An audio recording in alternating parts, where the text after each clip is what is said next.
Memberikan lebih dari sekedar pendidikan, tetapi juga memberikan pengalaman. Disinilah budaya dipelihara, ide-ide besar dihargai, dan sejarah tercipta. Selamat datang di kampus utama Politeknik Negeri Jember. Didirikan di Jember sejak tahun 1988. Polijem merupakan kampus vokasi unggulan di Indonesia. Berlokasi di selatan Pulau Jawa dengan luas lahan 36,9 hektar. Ditunjang dengan kampus di Bondowoso, Nganjuk, dan Sidoarjo. Polijem mendedikasikan kemajuan serta inovasi dalam bidang ilmu pengetahuan dan teknologi. Sebagai lembaga pendidikan tinggi vokasi, Polijem memiliki tanggung jawab besar dalam bidang akademik dan non-akademik. Dalam mewujudkan tanggung jawab tersebut, Polijem menetapkan visi. Visi tersebut menghantarkan Polijem menjadi perguruan tinggi vokasi yang terakreditasi B. Demi mencapai mutu, Polijem akan selalu berusaha berkembang dalam seluruh aspek dan memberikan yang terbaik untuk mengabdi terhadap masyarakat. Terdiri dari beberapa jurusan, yaitu jurusan produksi pertanian, jurusan teknologi pertanian, jurusan peternakan, jurusan manajemen agribisnis, jurusan teknologi informasi, jurusan bahasa, komunikasi, dan pariwisata, jurusan kesehatan, serta jurusan teknik. Ditunjang dengan sarana dan prasarana yang berkualitas, serta pengajar dan staff yang kompeten. Berdasarkan Pancasila, Polijem mampu menghasilkan peserta didik yang berintelektual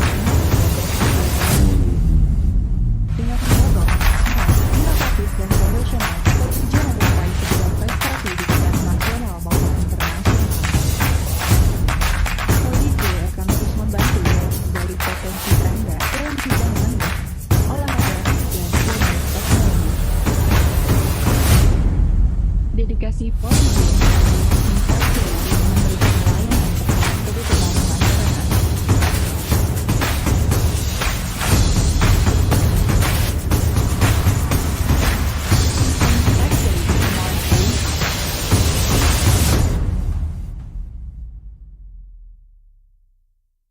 Teaching Factory. Bapak Ibu yang ada di hall ini, kami informasikan sekali lagi bahwa ICoSHIP bertempat di Baluran Room. Jadi ada di belakang ruangan ini. Sekali lagi untuk Bapak Ibu yang tergabung di ICoSHIP bisa move ke Baluran Room, dan yang di ICOVA tetap di Belambangan Room. Sekali lagi untuk Bapak Ibu yang bergabung di ICoSHIP, kami harapkan bisa segera move ke ruang Baluran. Sekali lagi, yang ICoSHIP kami aturkan bisa berpindah ke Baluran Room. Terima kasih.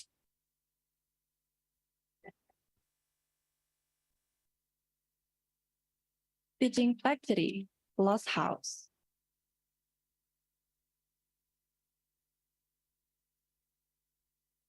Cold Storage.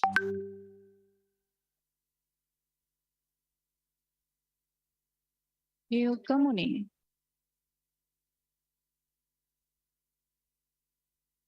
Teaching Factory, Rotographer.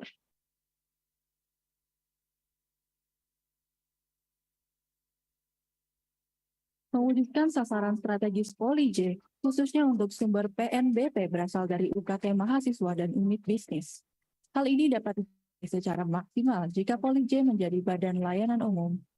Proyeksi jumlah mahasiswa di tahun 2026 sebesar 13.927 mahasiswa, sedangkan dari unit bisnis diproyeksikan 79.336.500.000 rupiah. Sehingga PNBP Polijem tahun 2026 mencapai 175.954.300.000 rupiah. Dengan dasar kinerja Polijem dan komitmen bersama, saya, Direktur Polijem, beserta seluruh elemen Polijem siap menjadi Satker PPK BLU.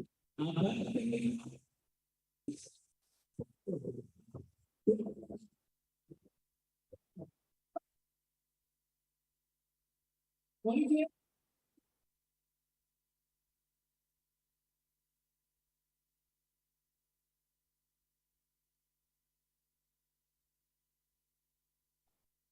Bapak Ibu, ladies and gentlemen, karena ini sudah 30 menit, it's been 30 minutes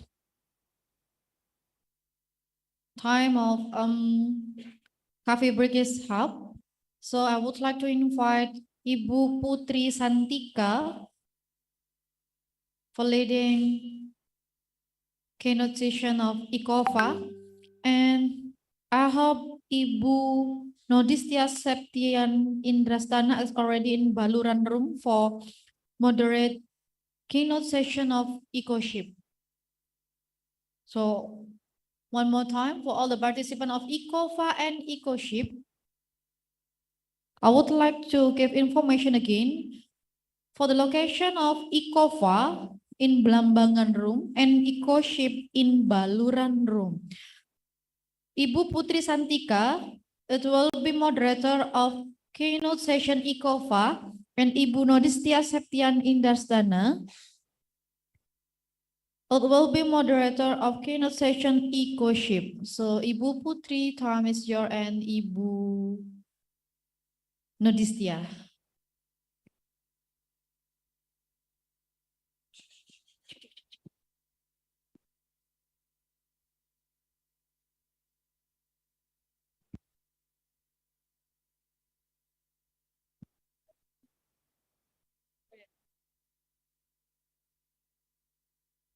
Bismillahirrahmanirrahim. Assalamualaikum warahmatullahi wabarakatuh.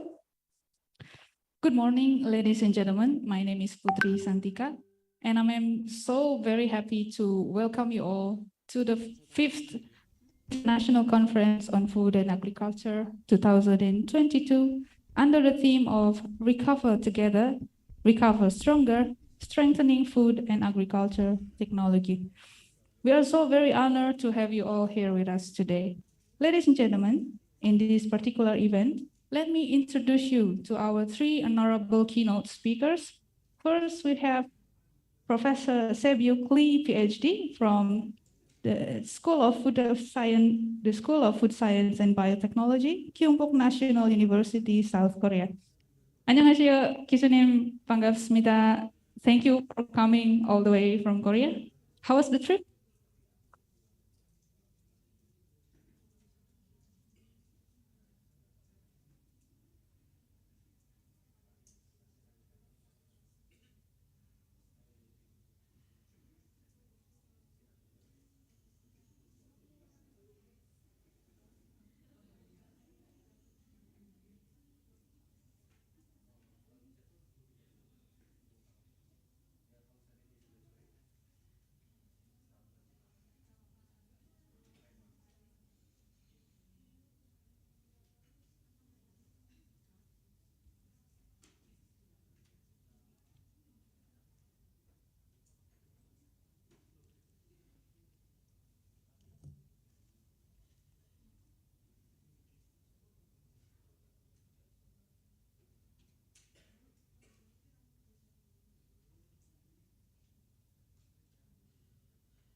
Assalamualaikum warahmatullahi wabarakatuh, Bapak Ibu.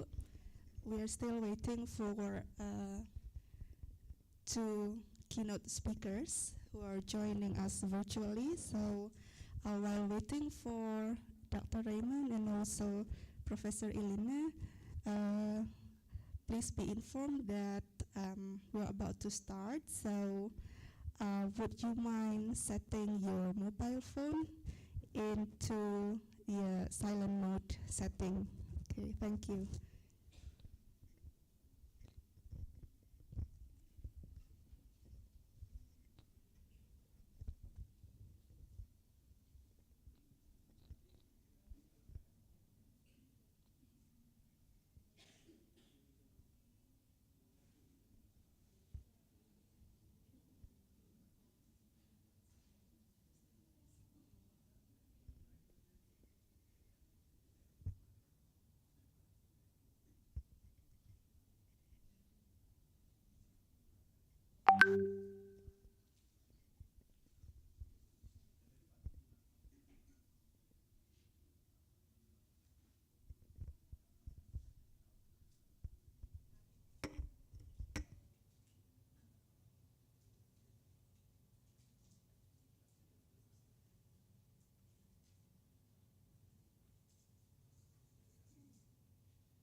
Okay, Bapak Ibu, the schedule in the program schedule for the keynote session is gonna be started at 10:30.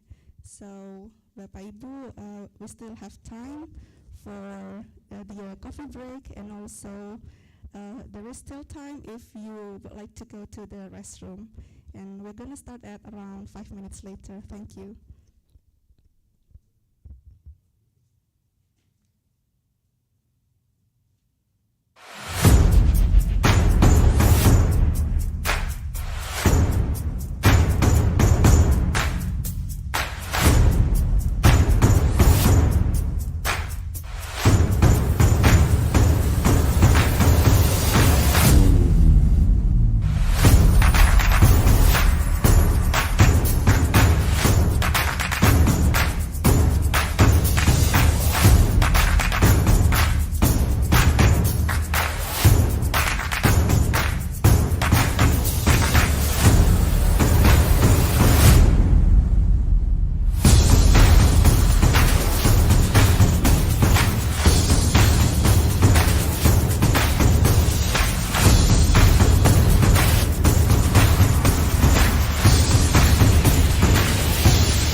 microbial.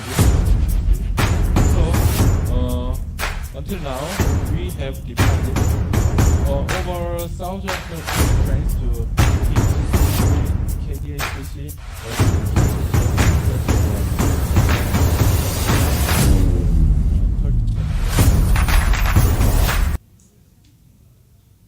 Next slide, please.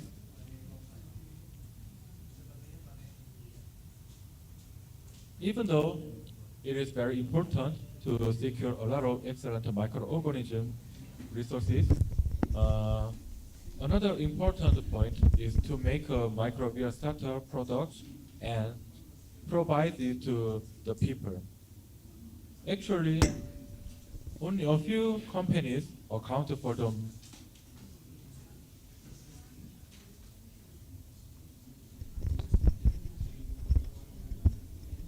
Yeah, welcome Ibu. Okay, you may have a seat in the front row. Okay. Yeah, Bapak Ibu, we are still fixing the technical problem related to the sound, so you can still enjoy the coffee break for a while. Yeah.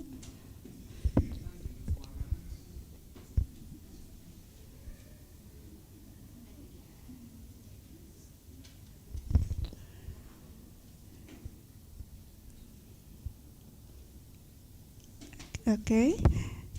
Yeah, we are about to start at around 5 minutes later. And before I start, I would like to invite the two keynote speakers who are already with us here, Ibu Fitri Wijayanti and also Dr. Luhputu Suciati. Yeah, would you please have a seat here so that we can be together at the stage. Yeah, please take your seat. Thank you.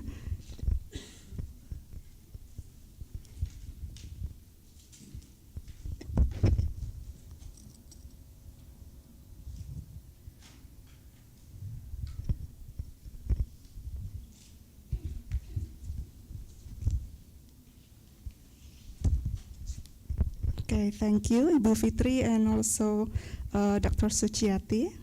Allow me to start this session. Assalamualaikum warahmatullahi wabarakatuh. Good morning, ladies and gentlemen. Welcome to the keynote session and discussion of the third ICoSHIP, International Conference on Social Science, Humanity and Public Health 2022. I'm Nodistia Satyan Indrastana, and I'm going to be the moderator for this session today. Okay, ladies and gentlemen, as we know that the pandemic has shown signs of ebbing, and now the world is looking forward to a new life that approaches some semblance of normalcy. And in this case, Politeknik Negeri Jember wants to give a positive contribution to that through this international conference entitled Recover Together, Recover Stronger, Increasing Resiliency and Stability in the Fields of Social Science, Humanity, and Public Health. Therefore, we have 4 distinguished keynote speakers who are already with us today, but perhaps 2 of them are still in the process of joining virtually. We have here, together with us in this room, Dr. Luhputu Suciati. Good morning, Dr. Suciati. And also Ibu Fitri Wijayanti, Magister Pendidikan. Good morning, Ibu Fitri. Okay, for your information, Ibu, this session is going to be held for the next 1 hour and a half. And so each keynote speaker will be given around 15 minutes to deliver the talk. And after the speakers present the talks, we will have question and answer session, a discussion around 20 minutes. Okay, the other 2 keynote speakers, Dr. Raymond Francis Sarmiento from the from the Philippines, and then Professor Elena van der Beek. I guess, okay, they're still not joining here, so, All right, maybe they're still in the process. So ladies and gentlemen, without further ado, I would like to invite our first speaker for this keynote session.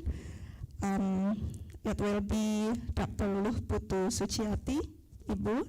Yeah, and let me introduce Dr. Luh Putu Suciati first.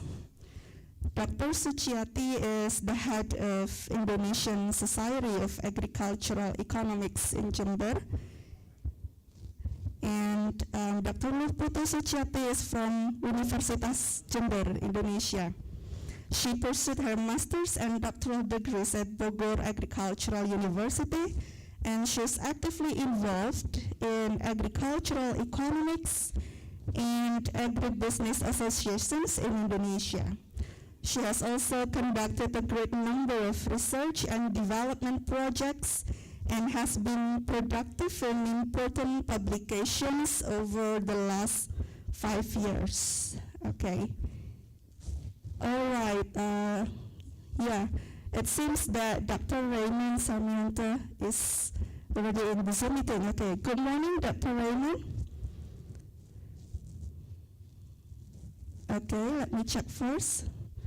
Yeah, excuse me, Ibu Suciati. Would you please wait for a while? I would like to greet Dr. Raymond first. Okay, yeah, thank you. All right, good morning, Dr. Raymond Sarmiento. Am I audible? Yes, good morning. Okay, thank you.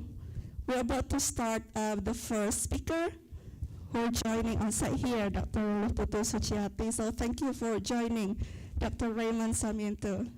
All right, we're going back to Dr. Luh Putu Suciati. Yeah, Ibu, are you ready? Okay, the stage is yours, Ibu.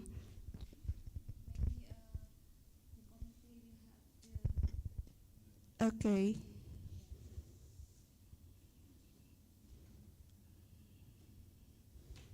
Yeah.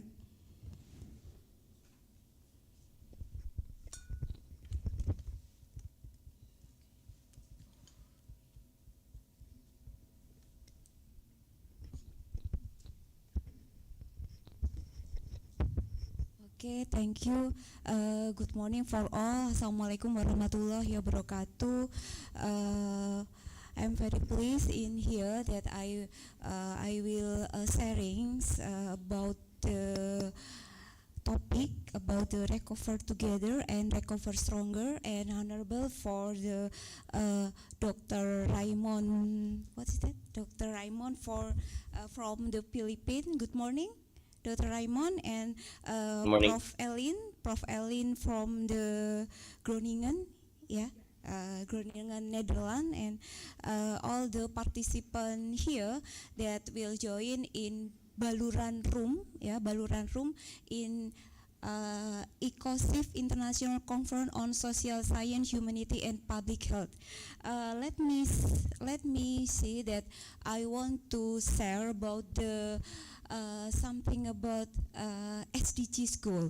It's related with our issues here is about the G20 Leader Summit that 9 day.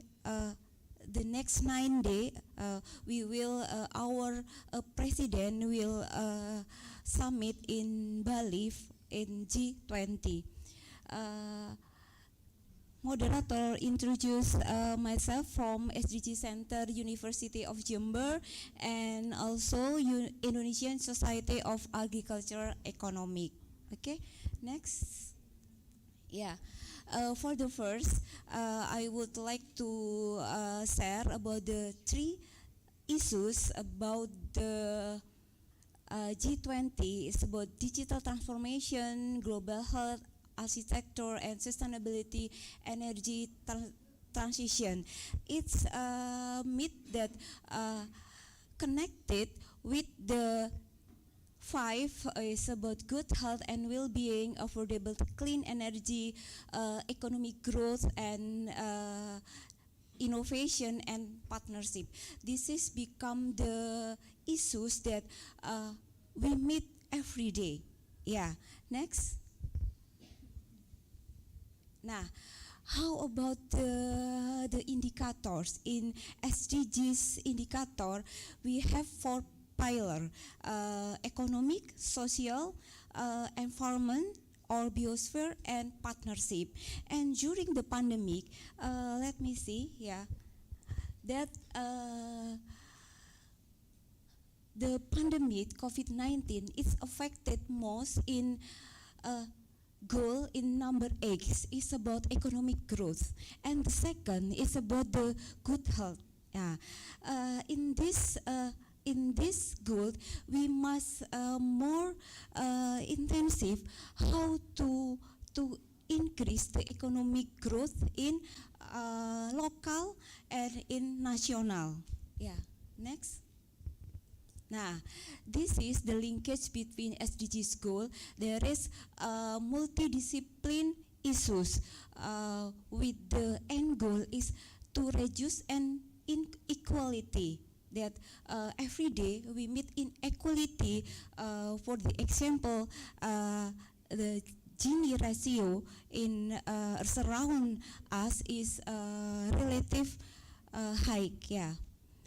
Then in this goal in SDGs has 70 goals. That in this end goal, reduce inequality become the most aim of the SDGs. Okay, next.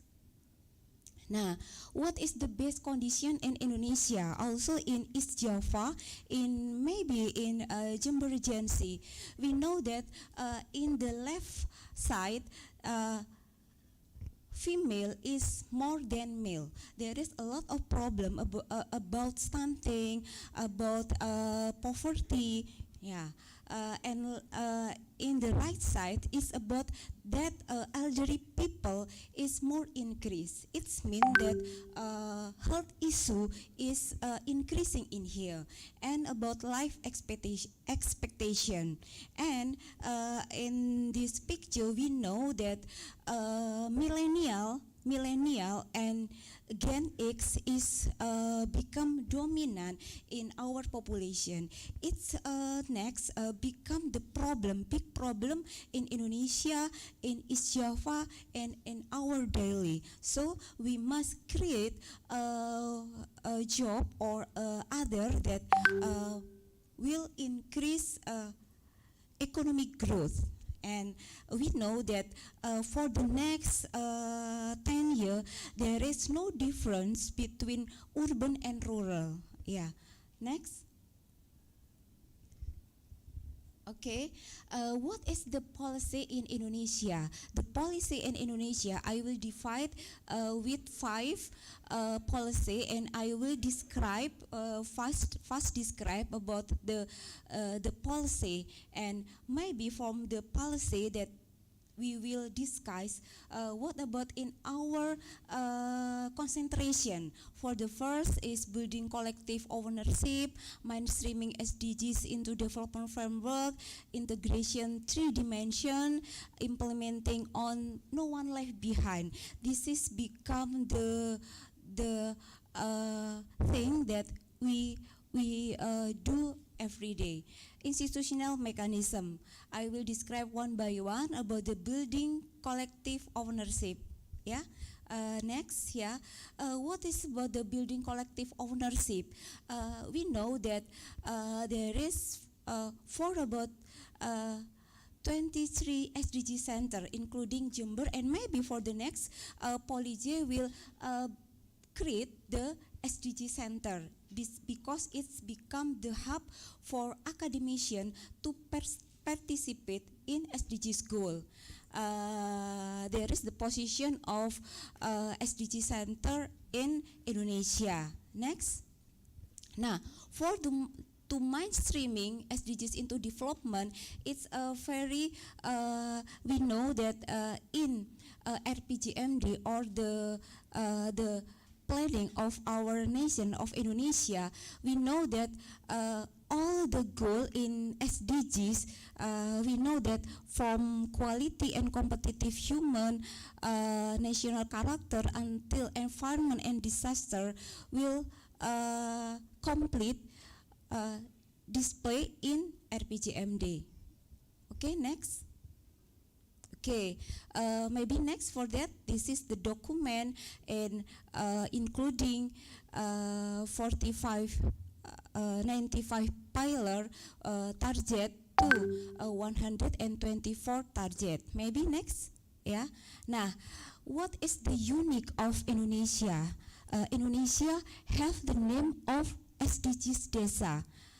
Village SDGs. This is the one and only that Indonesia create and make the indicator until in village. Yeah, in SDGs we has 70 goal, but in SDGs Desa we have 18 goal. Okay, what is the spectacular next? The spectacular, we all know that every village in Indonesia every years have village fund of more or less 1 billion rupiah per village per years. Yeah, this is a very big for one village. What is the effective for village? For the example from SDGs Desa, there is digital village, pro-climate village, innovative village, child-friendly village, and etc. So this is the local initiative from Indonesia to achieve the SDGs goal. Yeah, next. But what's the position of Indonesia now in 2022? Okay, maybe I will. What minutes my time? Okay, this is before I showed what is the position of Indonesia. This is the strategy to put forward better strategy to integrated economic, society, and environment or biosphere to this 4 strategy: social protection system policy, like in Indonesia, BLT or Bansos, yeah, the national health system policy, policy for recovery. This is for build forward better strategy. Maybe it's more interesting that we know after all the policy in Indonesia, what is the position of Indonesia? Maybe next. Yeah, okay, this is implementation of No One Left Behind, and there is institutional mechanism from steering committee led by President, National Coordinator, until the university hub. There is described and very complete in Indonesia. Next. Yeah, what is the achievement of indicator of Indonesia? Yeah, we know that there is still a lot of indicator that need attention in Indonesia, that must be improved. In this indicator in 2090, we know that for 146 indicator, there is a need more attention is active for indicator. Yeah, what is the indicator? The most indicator is about the poverty, and in healthy is about the stunting. Yeah, in 2090. Next. Yeah, what about now the position of Indonesia?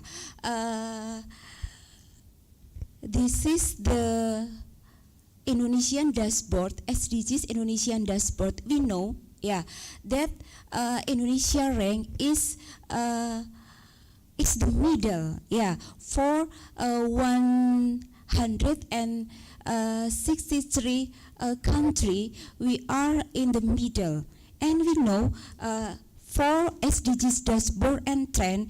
Let me see that there is green color. What is the green color? The green color, it means that SDGs is achieved. Yeah, there is for number 8 for economic growth. During the pandemic, all of the country has economic growth is negative. Also in Indonesia, but Indonesia have a program to recover and resiliency of the people. Let we see that in number 4 it's about education, it's about clean water. There is achieved for in 2022 in this year. But there is still stagnant, significant challenge remain. Yeah, we know that the number 40 for life below water and life on land and etc. Yeah. Next, let we see what is the position of Indonesia. Now, position of Indonesia is moderate SDGs. Yeah, we know that also in Indonesia, local participation and governance have a lot of policy, but Indonesia still in moderate index or in moderate level in country in inward. Yeah, for G20 countries, yeah, there is the position of Indonesia with the ranking, with the rank is below 65. Yeah, so Indonesia categorized with moderate SDGs. Maybe for the next we can discuss how we can do in our daily and our activity, how to increase and participate in SDGs goal. Okay, next. Yeah, what is the resource? We know that our government have a lot of fund for number 30. Yeah, for number 30 for climate action, for about yeah. Okay. Yeah. Maybe for the signal, yeah. Yeah. We know for the resource for our for Indonesia, there is a lot of tension in climate action because related with the goal is number 1, no poverty.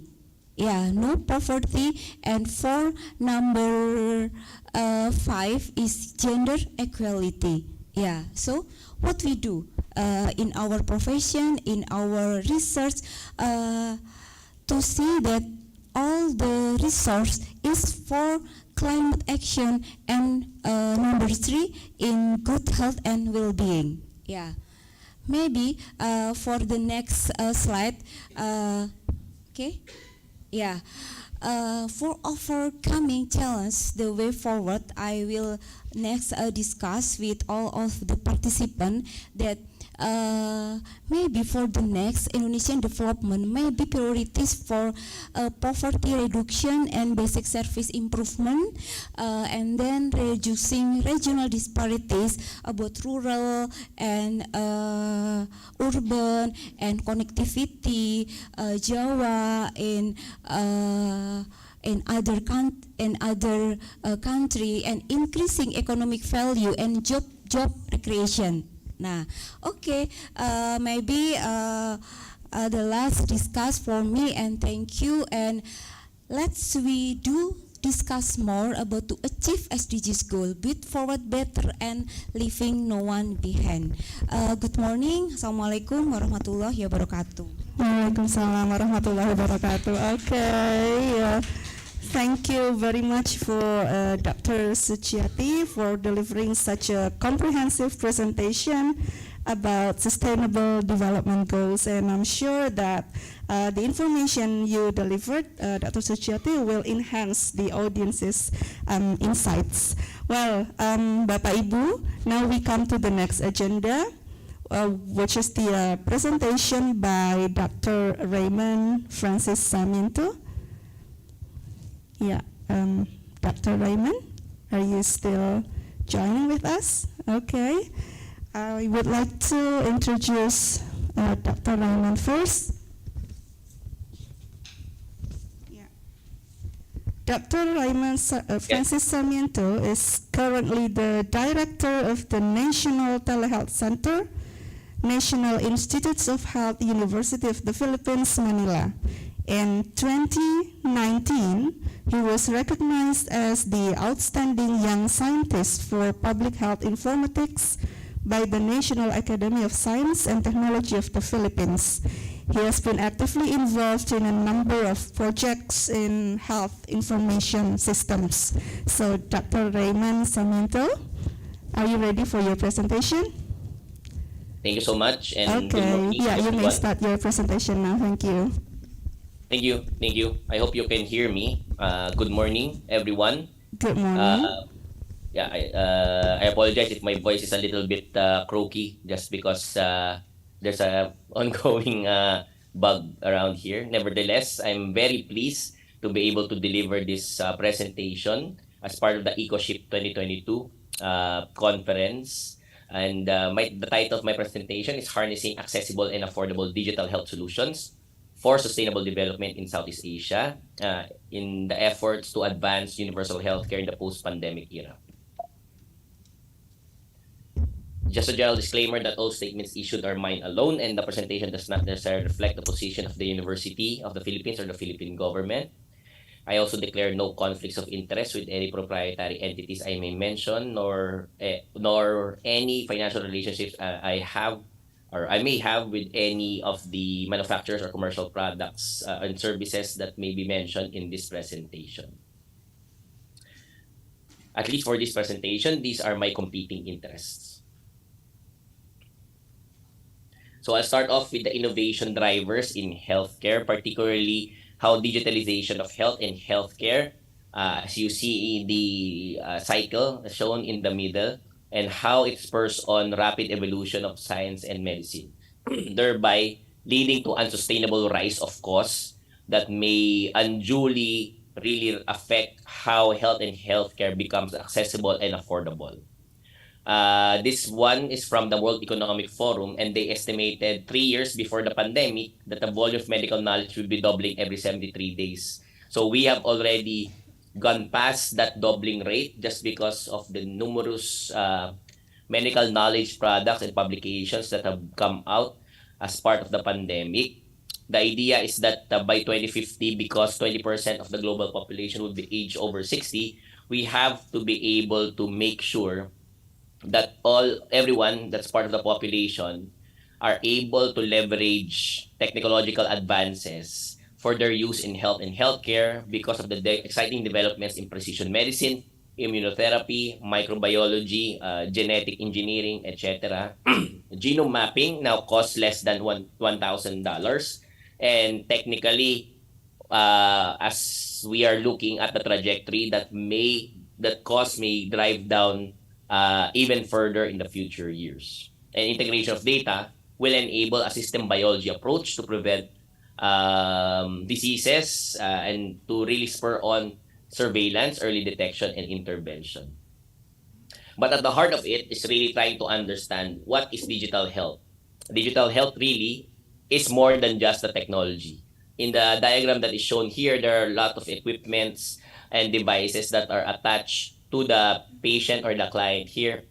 And really, it's really hard for you to be able to surmise where the patient is sometimes, just because some of the processes and protocols become a little bit mechanical. But we really have to make sure that what we are doing at the center of it is the patient, for us to be able to improve their health outcomes.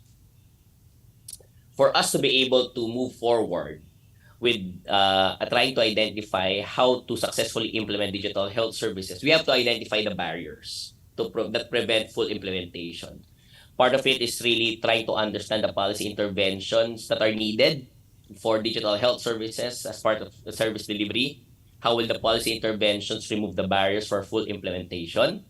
What are the technical requirements needed to implement digital services for health service delivery?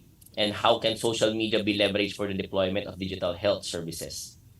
How can the policy interventions and technical requirements from an overall perspective help in maximizing the benefits that can be gained from innovative technologies like big data, artificial intelligence, or Web 4.0?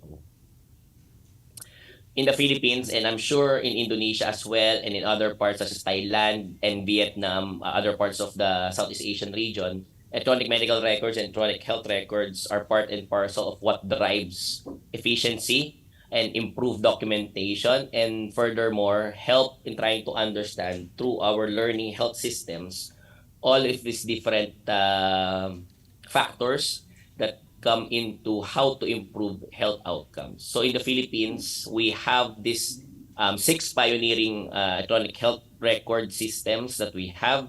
The CHITS was born out of the University of the Philippines, Manila, and has now spun off into as part of technology transfer, a company which I have no commercial interest in, but I've really been providing support for CHITS in this regard. So part of it really is trying to understand how all of this combined with each of the countries' DHIS2 trackers have been helpful for all of their routinary surveillance efforts for the entire country. Also looking at interoperability, as early as I will say 6 years ago, we were already using FHIR, which is an acronym for Fast Healthcare Interoperability Resources, and trying to connect a telemedicine device such as the RX box and the electronic medical record system. And regardless whatever the electronic medical record system, we were able to successfully make them communicate with each other. So very, very important that at the heart of interoperability, we have standards that we have adopted and everyone buys into the adoption of that standard and no one veers off and creates their own standard. Next is the need to leverage blockchain-based applications. As early as I think 2019, and this one is from Health Blocks, which is universally accessible healthcare innovation. They were able to leverage blockchain as part of a blockchain-based electronic medical record system. But not just in healthcare, blockchain has found its multiple and numerous applications in real estate services, government and authorship, data management, enterprise, manufacturing, healthcare, retail, and social networks. So very important that we'll be able to include that as how we could improve the services that we are providing.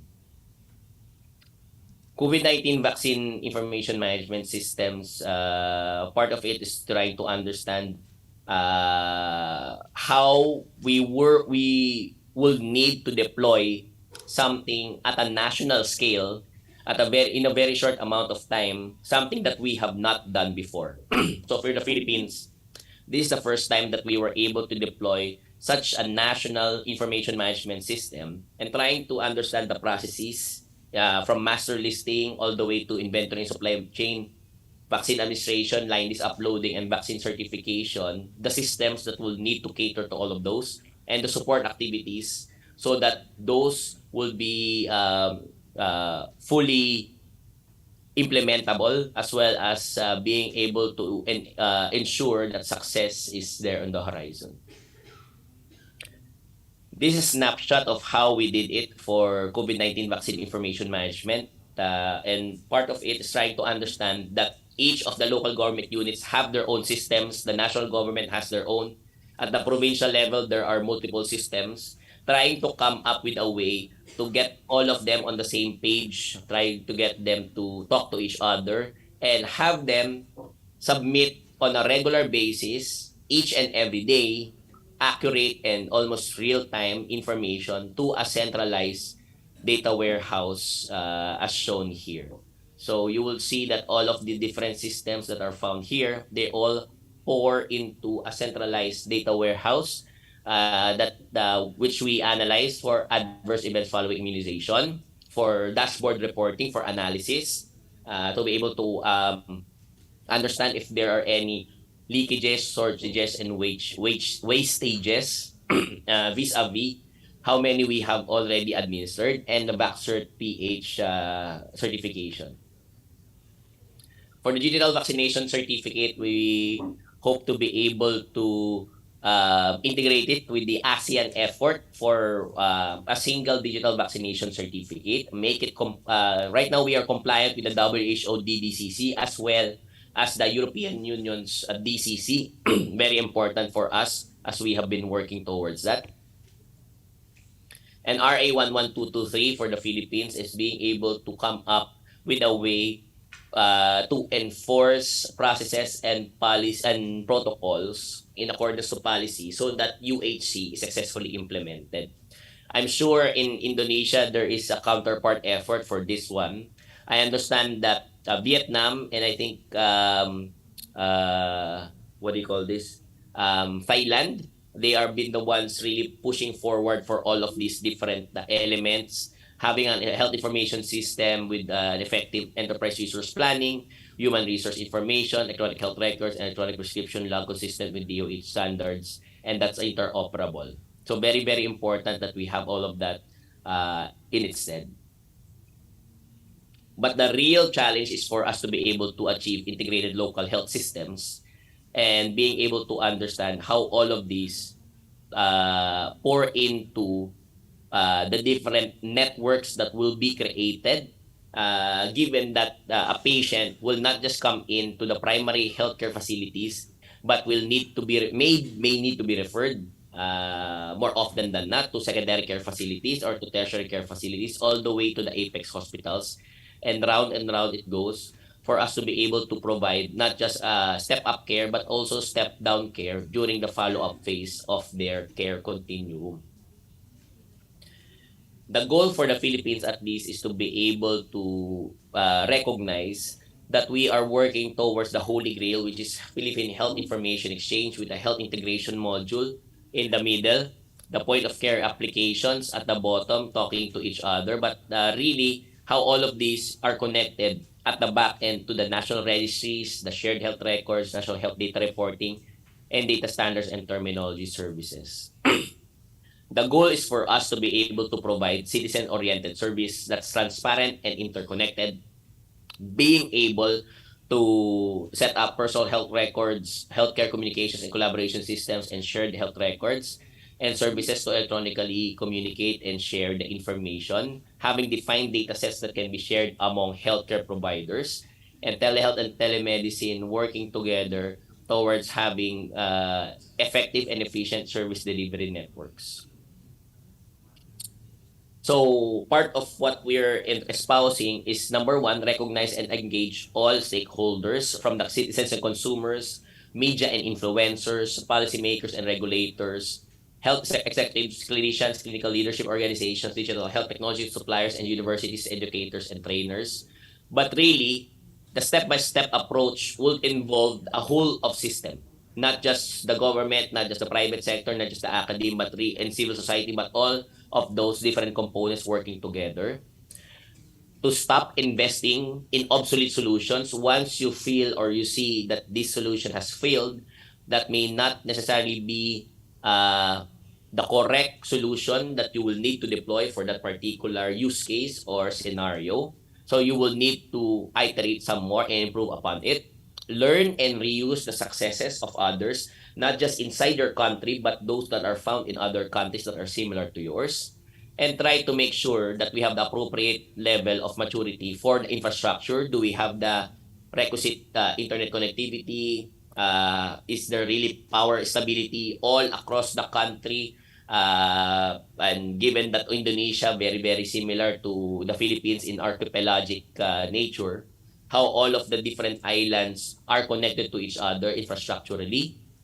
Do we have competent workforce in terms of being able to create that critical base of human resources? And then finally, we start small, not a grand scale of deployment, but start small and show benefits through evaluation that's built into the program and to iterate it repeatedly.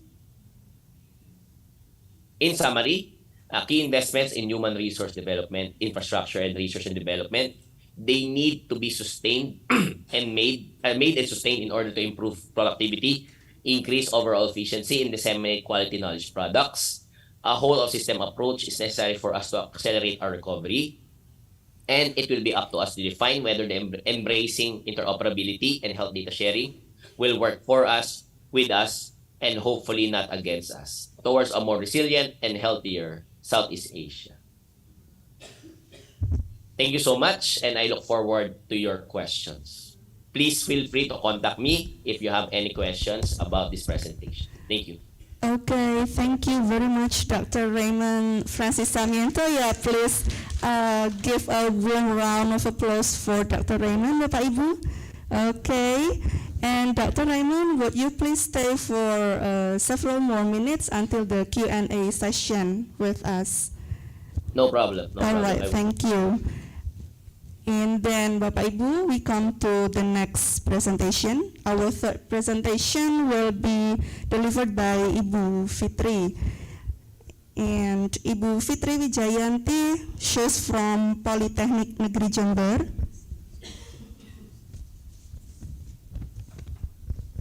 Yeah, Ibu Fitri Wijayanti is Master of Education from Politeknik Negeri Jember, Indonesia, and she is now the head of Hotel Laboratory at Department of Language, Communication and Tourism, Politeknik Negeri Jember. Her expertise is in the field of social pragmatics and also English language teaching. She has also actively produced a number of articles published in national and international journals. So without further ado, please welcome Ibu Fitri Wijayanti.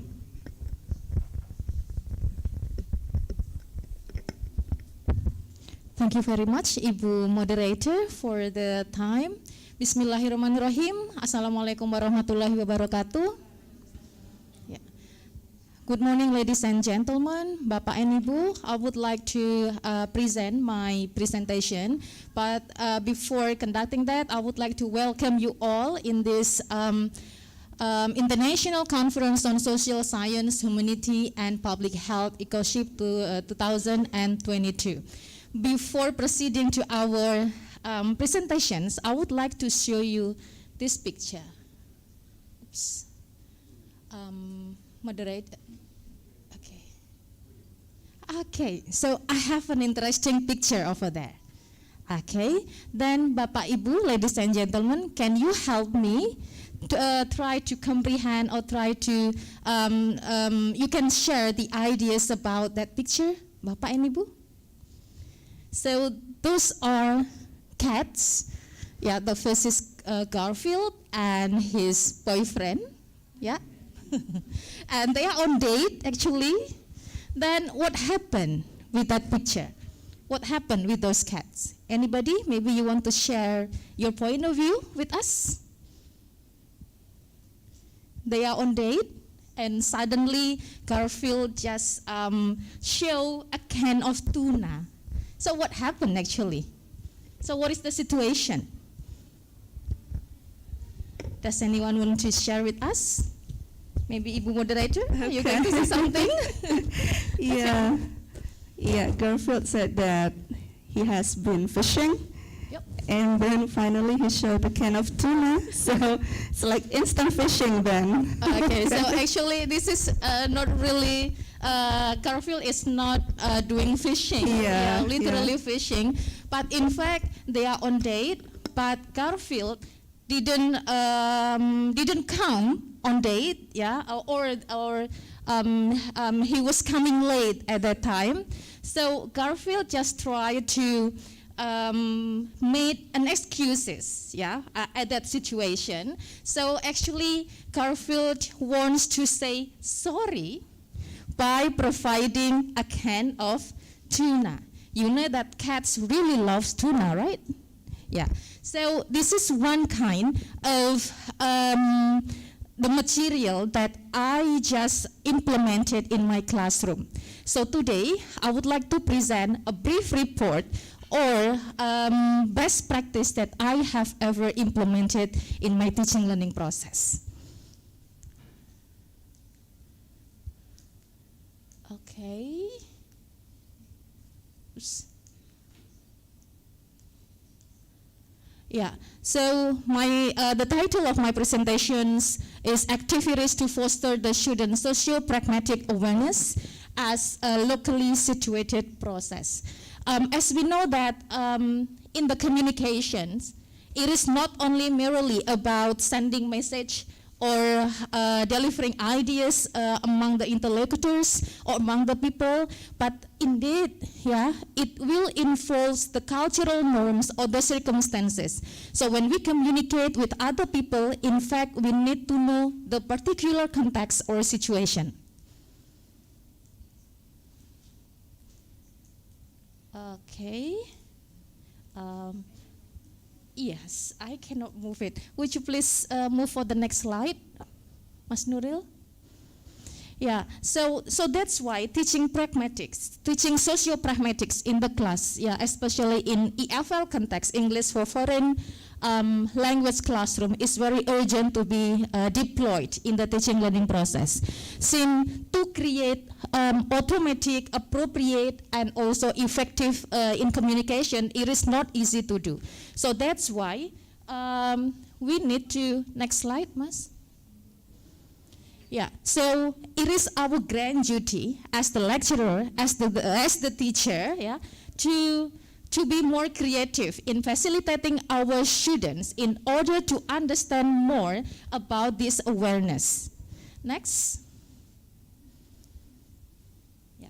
So this is socio-pragmatic competence that the students need to be introduced. Yeah, because in socio-pragmatic competence, the students will be facilitated to have exposures, and they are going to engage during the group discussions in the classroom, and of course they are going to use the language, they are going to have the language practices in the classroom. And of course, when it is taught and implemented in the classroom, and when the students feel secure or feel comfortable in the classroom, and they are not afraid of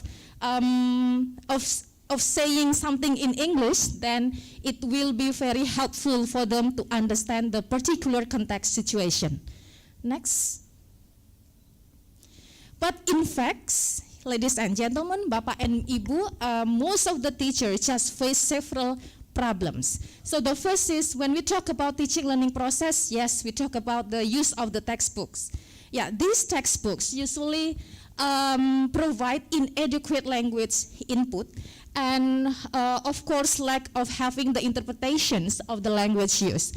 And the second problem, it's about pseudo-communicative activities. So especially in my classroom, usually formally the teacher or the lecturer just asks the student to have drilling. Yeah, the teacher just provide the situation, and then the teacher asks the student to make a dialogue, and then memorize it, and then perform it in front of the class. That's it. So it is a kind of pseudo. Yeah, it is a kind of, in fact, the students are not having, the real situation. They are not having a kind of context situation. So this is a kind of, the students, they are not exposed, yeah, with the context situation. And the last problem, mostly the teachers only focus on the use of the grammatical pattern activities. Yeah, because teaching grammar, it is only, the students just taught with the linguistic forms or grammatical pattern, and it is easy to do, and in fact the students are not exposed to how to use the language pattern or grammatical pattern in the real class, in the real practices. Next.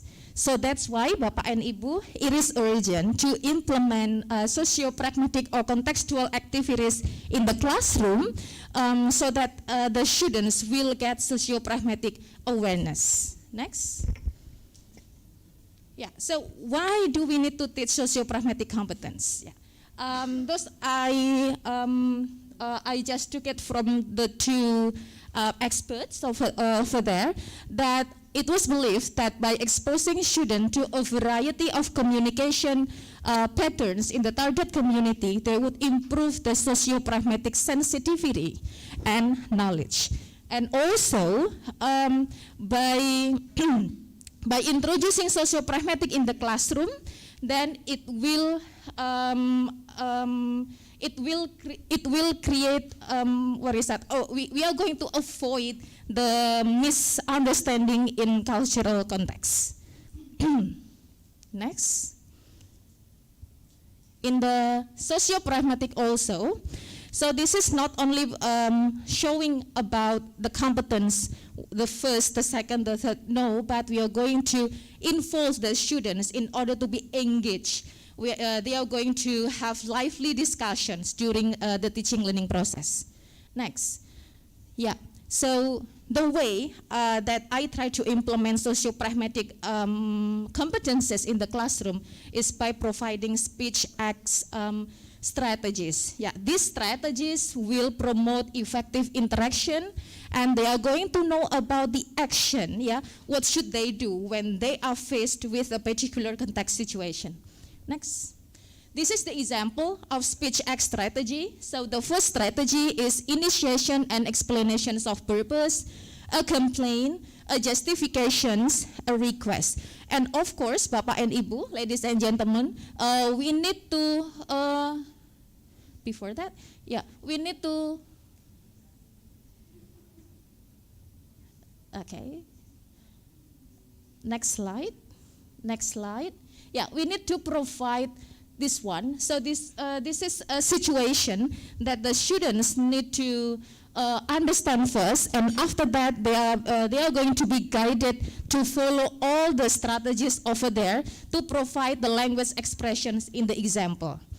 Yeah, so when they have when they want to complain something, so this is not only your food is salty, no, but they are going to produce step 1, step 2, step 3, yeah, until a request.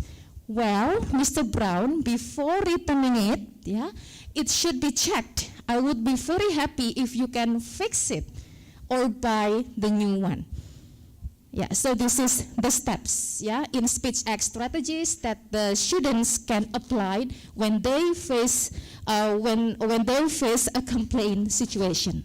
Next, the second one is about discourse completion task. Yeah, these are written prompts which present context situation, then trigger the students to respond based on the situation itself. Yeah, of course, we play, or we should provide the context. Yeah, we should provide the situation. Therefore, the student will fill in will complete the task over there. Next. The second, it's about complex tasks. Yeah, so I just put from short video or movie scenes or movie clips. If we involve the students, you know that our students are familiar with the internet, right? So if we involve the student to ask them to find out a YouTube video, I'm sure they would be very happy to do that. Yeah, they can choose their own material, or the teacher can choose a scene, yeah, a TV scene, or the movie clips over there. So this is one of the example of the TV scene. So they are going to discuss about the relationship between the man and the woman. So of course, they are not husband and wife, right? Because the situation in the restaurant, so they are going to discuss about that. And they are going to make the script, and they are going to perform, yeah, about from the given situations based on the TV scene. Next. Yeah, I just give the example previously about those two cats. Yeah, so I also insert the socio-pragmatic activities in the comic strips. Yeah, so it would be very challenging. Yeah, it is very colorful, and it will attract the student in order to finish reading. Yeah, finish reading, and they are going to catch all the ideas. Reading once, when I ask the student to read once, they didn't laugh for the first time. But when they know the context situation, yeah, then they just laugh out loud, yeah. So this is actually containing humorous ideas, yeah, humorous message actually. Next. Yeah, as I mentioned before, that providing comic strips is really challenging and motivating, and because it also provide the context, yeah, also provide cultural norms and value in that society, then we are going to know more about how to avoid misunderstanding, yeah, cultural misunderstanding. And of course, the students are going to be provided with the language practices. They are going to have lively discussion, and of course, it will arouse the students' critical thinking skills. Next. Yeah.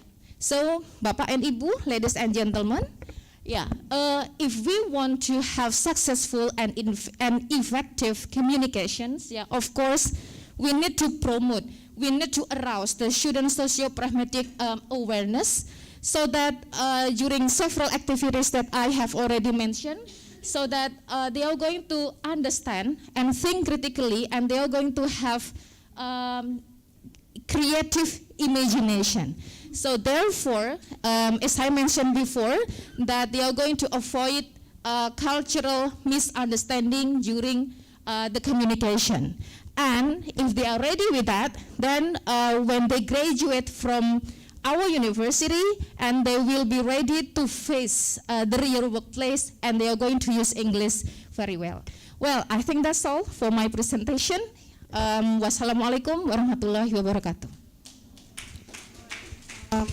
Wabarakatuh. Okay, thank you, Ibu Fitri. Your talk brought new insights for us, especially me as English language teachers, so that we can take social pragmatics into account in our teaching and learning activities. Okay, Bapak Ibu, we are sorry that due to certain shortcomings, so our last keynote speaker, who is Professor Eileen van der Beek, couldn't join with us today.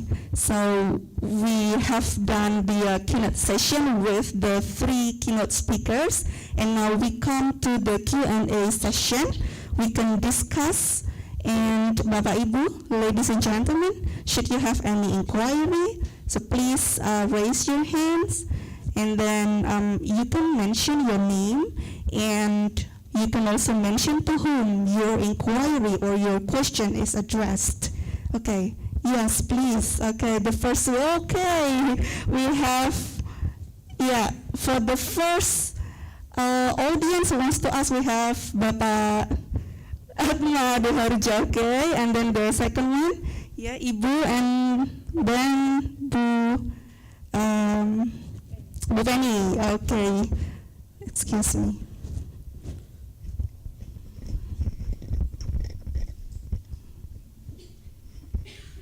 Yes. Okay, thank you so much for the time. Bismillahirrahmanirrahim. Assalamualaikum warahmatullahi wabarakatuh. Waalaikumsalam warahmatullahi wabarakatuh. Good morning, everyone. I am Atma Dirjo from Health Department, State Politeknik of Jember. First of all, I would like to say thank you so much for all keynote speaker. I'm also editor-in-chief in this conference. I think all keynote speaker given the presentation is very good and nice information to us. I have 2 questions. One for Dr. Raymond, our colleague. Hello, Dr. Raymond. Hopefully you are always in good condition and happy today. Okay. As we know that in 2023, all healthcare facilities in Indonesia implemented electronic medical record, and we call it in One Health or Satu Data.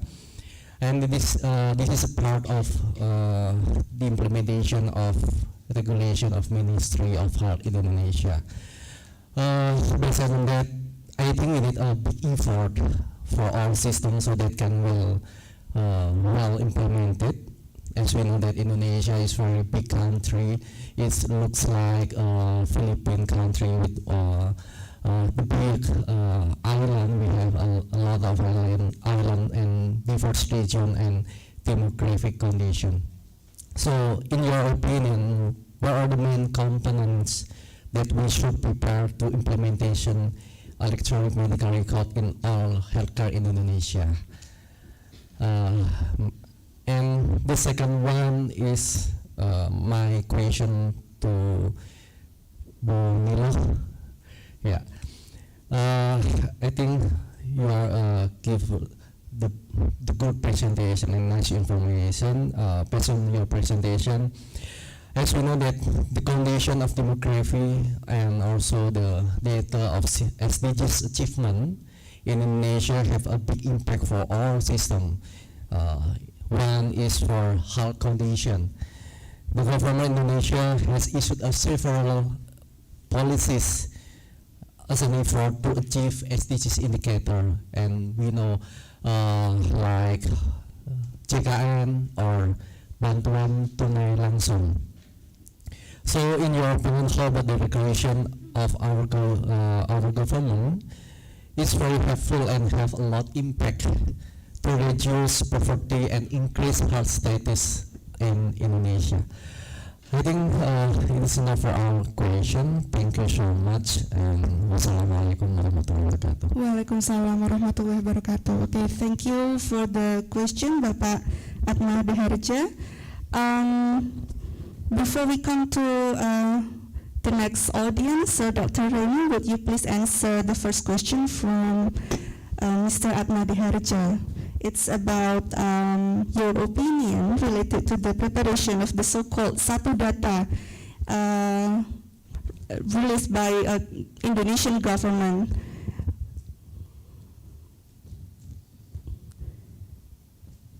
Yeah, especially because Indonesia is almost the same as Philippines, yeah, in terms of demography and also the geography. Okay, Dr. Raymond, please. Yeah, yes, I missed the first part. Can you repeat the first part? Okay. Yeah, Bapak Atma, would you please repeat the question? Okay. Thank you. Okay. As we know, in 2023, all healthcare facilities in Indonesia will implement of electronic medical record, and this is one of part implementation of the regulation of Ministry of Health in Indonesia. So, in your opinion, what the main components that we should prepare to implementation electronic medical record in healthcare in Indonesia? As we know that Indonesia, I think, have a lot diverse country and demographic. It looks like Philippine country. Okay.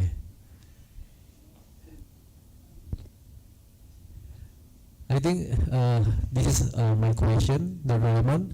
Can you notice that? Okay, if I understood it correctly, just because how similar in geography are Indonesia and the Philippines, are there any like technological similarities that can be employed for Indonesia as well as the Philippines? So currently, internet connectivity is it's very high in the land masses as and in the urban areas, but if you go to the northern, the eastern, and the southern islands of the Philippines, internet connectivity is sort of finicky in that sense that it's really unstable. So what we have done is to be able to engage with certain foreign providers which required some additional policies in the Philippines to be able to allow them to provide those services in the Philippines. One of those is being able to connect with Starlink, which is I think a subsidiary company of SpaceX of Elon Musk, to be able to provide internet connectivity using satellite internet connectivity in those areas. We try to supplement the services that are being provided there using SMS as well as other non-internet based means, just being able to connect through store and forward mechanisms, and try to connect all of those. So very important also to understand that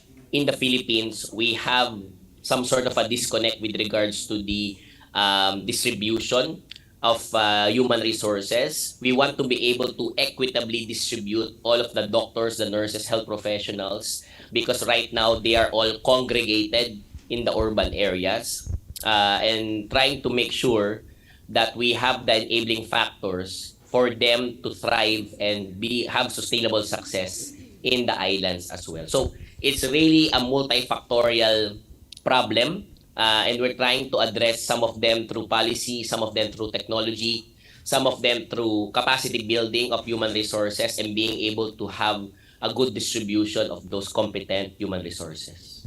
I hope that was I was able to answer the question. Thank you. Okay, yeah, thank you very much for the answer, Dr. Raymond Sarmiento. So basically, we need to prepare multi-factors for the preparation, and the main point is that the internet connectivity first, yeah? And That's correct. That's correct. One of the three things that we really espouse, and not just in Indonesia, but when we go to, let's say, Myanmar, if we go to, let's say, in the Mekong region, a lot of them have to understand that we need to be able to focus on three things. Number one is the competency or capacity building of the human resources. Number two, are we using appropriate technologies? And number three, do we have stable power and internet connectivity in those areas? Those are really the foundational requirements for the digital health programs to be successful. All right, yeah, thank you very much, Dr. Raymond, for the answers. So, three main points: internet connectivity, technology, and then capacity building of the human resources. And Indonesia is also still progressing with that, especially with the health department, yeah, Bapak Atma. Thank you. And the second question from Pak Atma Diharjo is addressed to Dr. Suciati. Yeah, time's yours, Ibu. Thank you, Pak Adnan. Pak Atma. Okay. Thank you, Pak Atma, for the question. Okay.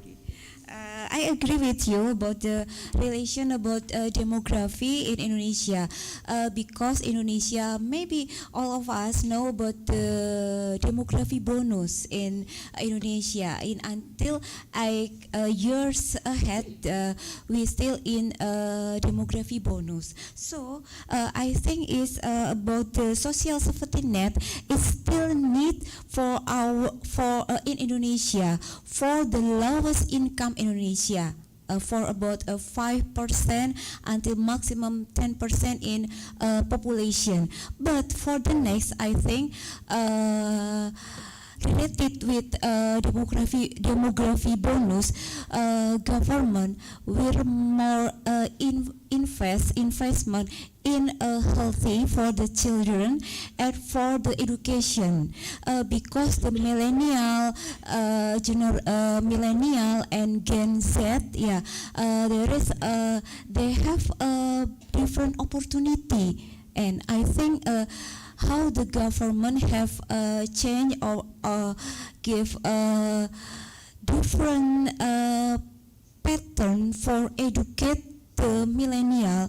So maybe we know that the next opportunity, the job opportunity is different in here. Maybe for when our child, what's your cita-cita ya? What's your, I'm become the doctor, I'm become the policeman or a lecturer maybe, but no, that become a YouTuber or become an influencer, or nah. Maybe our government will create a job that increase the opportunity job for the millennial, and don't forget about the agriculture, because the resource for agriculture need every 5 years. Yeah, every 5 years, and all of us know what the mean of every five years.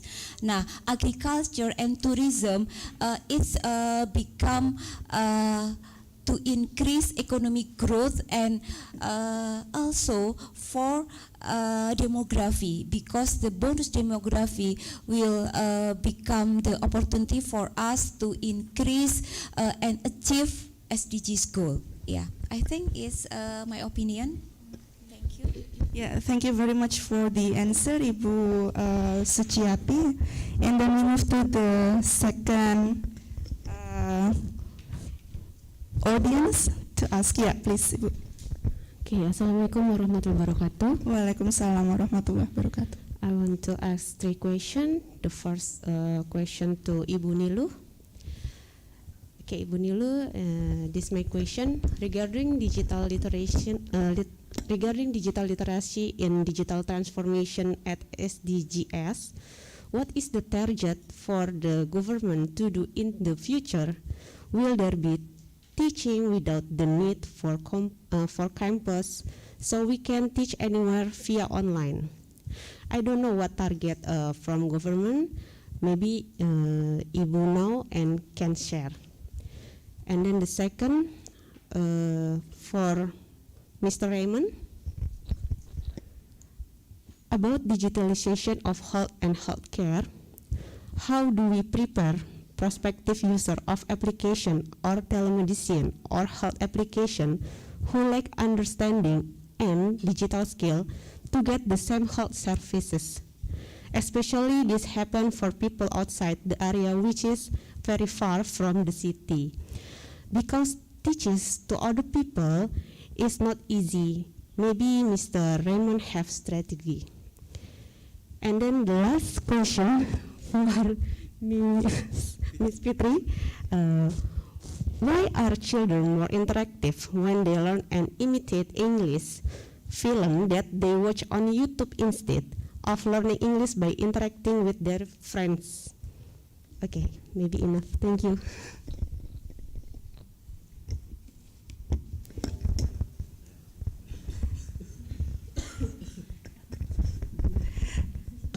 Okay, yeah, thank you. Sorry, would you please repeat your name, ma'am? Oh, sorry. My name is Erna Selvianti. Oh, okay. Did you mention your name before? No, yeah. not again. Sorry. I thought I was lost. Okay. Okay, Ms. Erna. Yeah, Ms. Erna has delivered 3 questions, and the first is for Dr. Raymond. Yeah, it's about the. The first question is for Dr. Suciati, yeah, Ibu Luputu Suciati. Yes. Sorry, Dr. Raymond. So it's about the target of SDGs, Ibu. Yeah, please. Thank you, Bu Erna. The good question, yeah. The main target of SDGs goal is zero poverty. I think it's impossible in Indonesia to create zero poverty. Yeah, but I think we must try to create how to create the zero poverty in Indonesia. In our presentation, we know that the proportion of the funding in Indonesia is for climate change. It rather, I think it's why climate change, because all of the cause for food, for the poverty is because one of the thing is because climate change. Yeah, so the climate change cause the reduce of food production, reduce for the flood, reduce for changes, reduce from health in our health. For the example, for the COVID-19, it's maybe for the impact of climate change. So I think the target is. I hope that every year the position of Indonesia will increase from moderate to increase one step by one in every years, because in Indonesian government try to make maybe for not to reduce poverty for directly, but indirect through the climate change policy. Yeah, I think it's my opinion. Thank you so much, Dr. Suciati. Does it answer your question, Ms. Erna? Right. Yeah, thank you. And then the next question is addressed to Dr. Raymond. It's about how do we prepare the society for the digitalization of health and healthcare. Thank you. Thank you for that question. Specifically for what we did for telemedicine. Number one, you have to be able to engage the local chief executives. It will be the mayor or the congressman, the governor, or anyone who is the decision maker for that particular municipality to be able to have a trickle-down effect or a cascade of the digital transformation initiative that you're trying to build on. Number two is to be able to prove that you have a solution or digital health system or solution that has been effective in a small scale, and you will try to apply it in a much larger scale, and that could be one of the models that could be used for that particular locality, whether it's in Indonesia or the Philippines or in any other country in Southeast Asia, Brunei, etc. Number three, you will need to make sure that obviously this has been a challenge in telemedicine. If one of the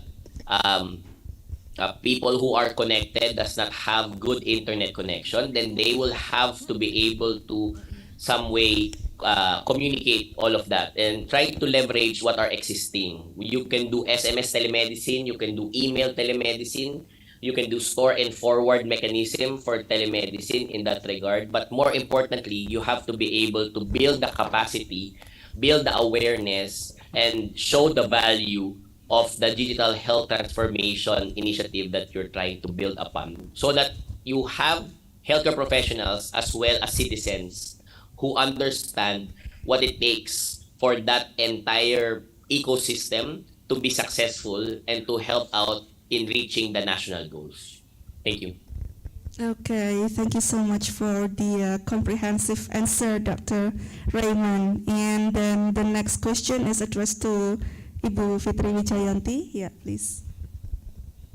Thank you very much, Ibu Nodistia. And thank you very much for the questions, Ibu Erna. So it's about why children tend to, they prefer to watch YouTube, yeah, than playing with the peers, playing with the other children, right? Am I? Oh, okay. So actually, it depends. It depends on the parents himself. I have a question here. Then why do parents let their kids, watch YouTube video instead of having physical interactions with the other children? And actually, most parents just mention that YouTube keeps their children entertained. Yeah, because sometimes when the parents just try to feed the babies or feed the children, they are going to play the YouTube video so that it will be easier for the parents to feed the babies, to feed the children, not playing around and around, and then it will create a kind of situation where the children just feel comfortable and feel happy and entertained when they watch YouTube video. Because this is a kind of habitual action. Every day the parent just do this kind of activity, then it just reduces the opportunity for the children to play with their peers, to have the physical interactions with the other children. In some cases, it is good. But if we see from different perspectives, then it will be very dangerous for our children. Then they will not have opportunity to have, having communications with the other people. And then sometimes when we try to let the children communicate with other people, we also insert the cultural norms. We insert the value. So here, step by step, actually, we just insert socio-pragmatic competencies among the children by having physical interactions with the other children, or even with their parents, or with the people who are older than them. So I think that's my answer, Ibu Erna. Thank you very much. Yeah, thank you very much, Ibu Fitri. There must have been positive and also negative sides for something, yeah, and particularly YouTube videos, yeah. And so parents' role here is, of course, yeah, it plays pivotal role for parents to control their children. Okay, Bapak Ibu, we still have time. Yeah, I still can invite questions from the audience, and IT committee.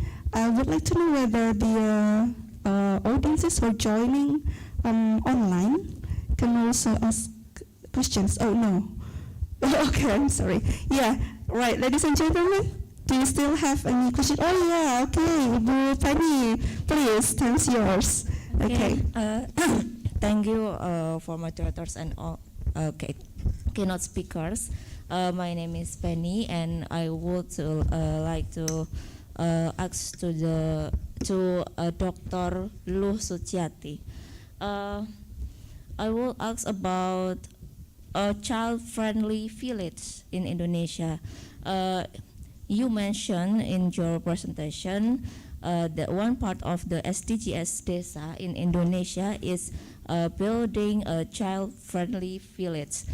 So what kind of the village? I mean, what the attributes or points that should be attached to the village? Because I think this is the important issues for our village in Indonesia. Thank you. Okay, yeah, thank you for the question, Ibu Penny and Dr. Suciati. Time's yours. Thank you, Ibu Penny, for the question. If I want to know, Ibu Penny come from Politeknik Jember. Children-friendly village. I'm sorry, I forget what is the village, but in Jember. Yeah, maybe I want to know your contact. Yeah, I want to send what the Instagram one of the what is that SDGs Kampung SDGs. Yeah, SDG not a feel. Yeah, in Jember one of the topic is children friendly. What is the meaning of children friendly? Because in that village, maybe the parent didn't know how to about the children, about the food. There is high stunting in that, or about the how to teach the children because of in Jember we know that a lot of what is that early marriage, yeah, early marriage in Jember, that the one of the program of Kampung SDGs is not only for children friendly. One of the most program for all children in before 5 years and children for a teenager, for educate them about the gender, about the how the important to continue the school, and how about to avoid kekerasan seksual, kekerasan seksual, sexual harassment for the in the school. Because in for the example in Jember University there is sexual harassment that maybe the teenage didn't realize that there is digital sexual harassment. Yeah, I think it's important for the in village to teach the children, especially for the girls, the girl to know what is about the kesadaran untuk mengetahui tentang seksualitas. Yeah, I think it's enough. Okay, yeah, this is interesting. Yeah, so there is an example of a child-friendly village in Jember. Oh, I see. So maybe Bu Penny and also I look forward to knowing that further information about that. So we can reach you via email, maybe, ma'am. Yeah. Okay. Yeah. All right. Yeah, ladies and gentlemen. Do you still have any question? Okay. Yes, please. Okay. This is the last. Okay. Question from the audience.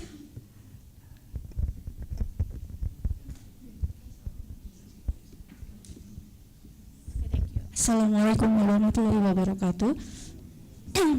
Good evening, everyone. My name is Rusna Meswari. So the question, so I direct the question because the time will be time's up. So just only for the Mrs. Dr. Lu. Okay. Okay. The Indonesian dashboard, I focus the three tops challenges on the trend. Is the no poverty, zero hunger, good health and well-being. And then the question, what is the still top and how to the trend for the maybe 5 or 10 years? Is it still, for example, stunting? That means what is the issue until 10s, the good health and well-being? And then how, because your slide showed about the overcoming challenges. So how to implementation the three tops case or issues to the good health, to the overcoming challenges. That's all. Okay, yeah, thank you very much for the question. Yeah, would you directly answer the two questions? Yeah. Rusna. Rusna.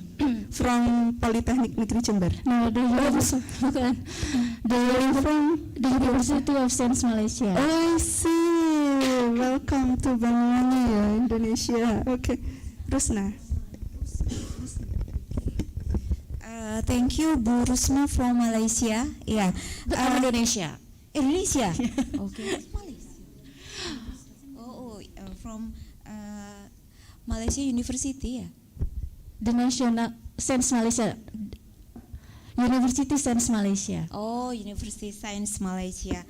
Okay, about the target of SDGs in SDGs dashboard in our slide, Bu Husna can every year's click for every year's Indonesia through Badan Pusat Statistik count what is the achievement of every target, every goal in SDGs. So we can connect it what the target with the policy or priority of our government. For the example about the zero hunger or no poverty, Indonesia during the pandemic COVID, for the example, the poverty is increased. So one of the program of government, I say before that social safety net, it rapidly for government to decrease the poverty. Yeah, so maybe we can together look at for the dashboard and for the uniqueness in Indonesia, that Indonesia has SDGs desa until the village and everyone can access the indicator.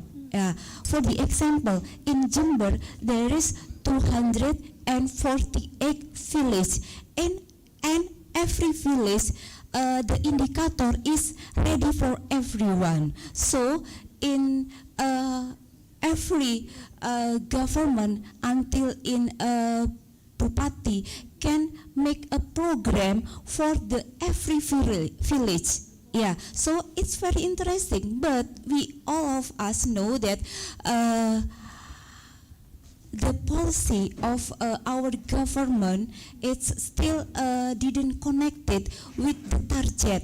Yeah, we must realize for that, because every 5 years, because I'm an academician and lecturer, so I free to say what is the real SDGs Desa become. All of us can look at the website of Kemendesa. Yeah, Kemendesa, and in every regency there is PMD, Pembangunan Masyarakat Desa. In that website we can look at the indicator of SDGs. Yeah, SDGs Desa until the village. Then we call that Index Desa Membangun. Yeah, I don't know the English, because the mention it Index Desa Membangun every years in every village. So for the example in Jember, the poverty is still for about 8%. Yeah, there is how about the target? Yeah, I think in Jember, the program for poverty is still around social safety net, because there is more popular for the leader for the every region. So this is become the policy. The policy about the agriculture, about the farmer is maybe our government forget it about the farmer, about the UMKM, about the small enterprise, and this is rise. Now maybe next year or in 2 years ahead, that we maybe our government will increase the program for farmer.